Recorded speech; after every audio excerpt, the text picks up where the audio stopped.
Okay guys, so we have got 1 egg white, 1.5 tablespoon of sugar, 3.5 tablespoon all-purpose flour, and I'm adding in 2 tablespoons of melted butter, and we're just gonna mix this together.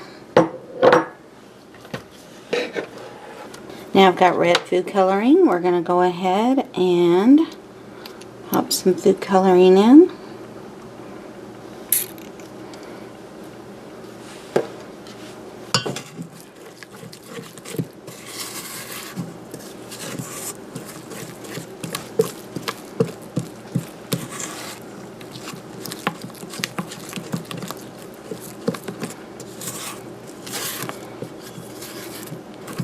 Make sure everything's incorporated.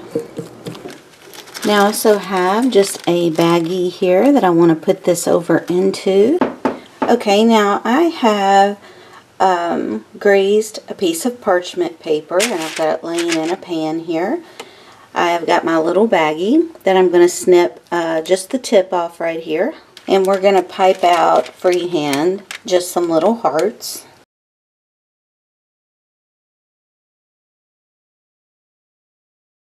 Done. This is going to go into the refrigerator so that these will set up.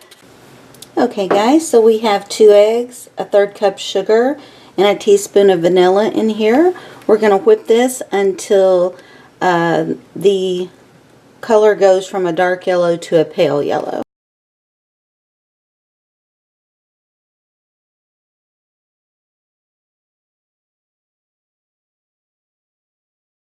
As you can see, it's a really pale yellow versus a dark yellow like the egg yolk. It looks more like the color of butter.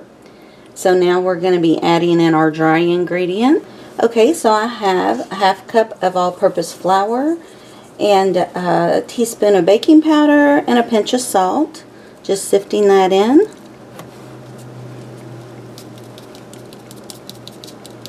Alright, so now we're going to combine this. Fold it in until it's nice and combined.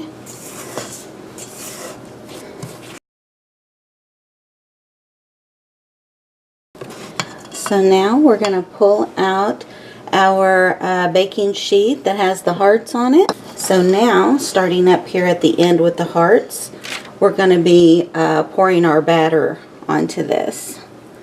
It is going to be a very thin cake, of course.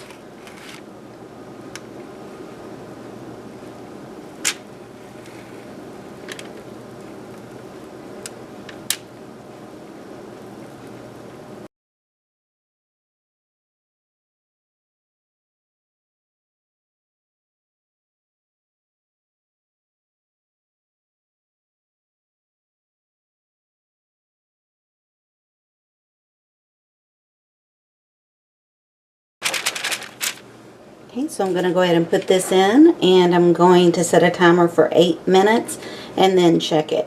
It being so thin can overcook very quickly, and we don't want to do that. Okay, I've pulled it out of the oven. We'll do a toothpick test real quick.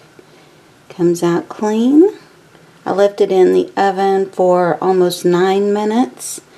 I started to see a little brown, and I was concerned, so I went ahead and pulled it out, and I think that was good.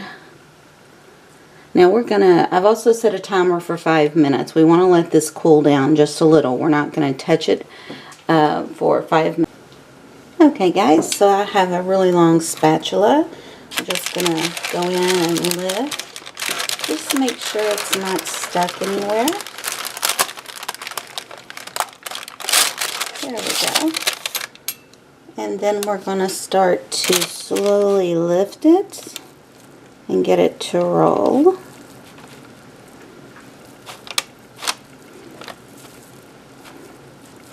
We just want to put some curve into it. It's a little browner than I wanted, so we hope we don't get any cracks. Now the magic. Okay, you can see our nice little hearts there. Now that we've got it rolled, we just want to leave this for about 10 minutes and let it hold its shape for us. Now while it's sitting, we're going to go ahead and make just a cream cheese filling. There's a lot of different fillings that you could put out there, but I'm going to use a cream cheese and a strawberry glaze. Okay, so we're going to come back over to the cake and just slowly unroll. Being very careful, we don't want it to crack.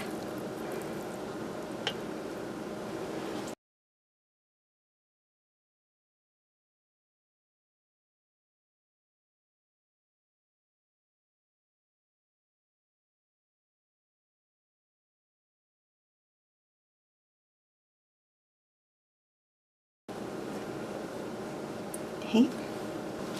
Fresh strawberries would have been delicious, but have those. So we're just going to do a little bit of filling here. I'm just going to kind of swirl it.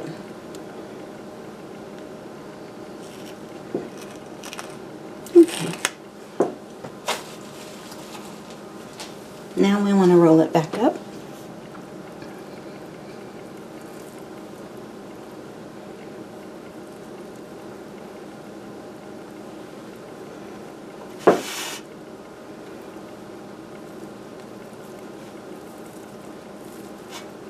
Since it did get a little browner than I want to go with a serrated edge for this. Okay.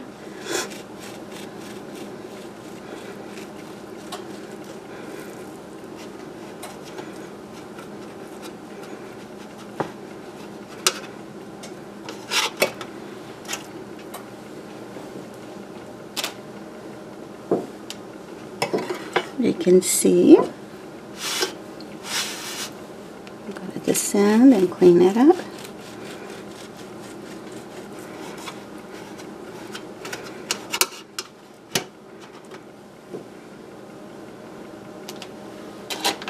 Okay.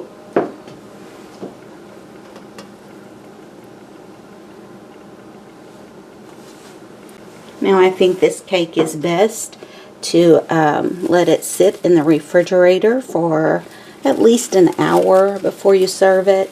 Just wrap it up.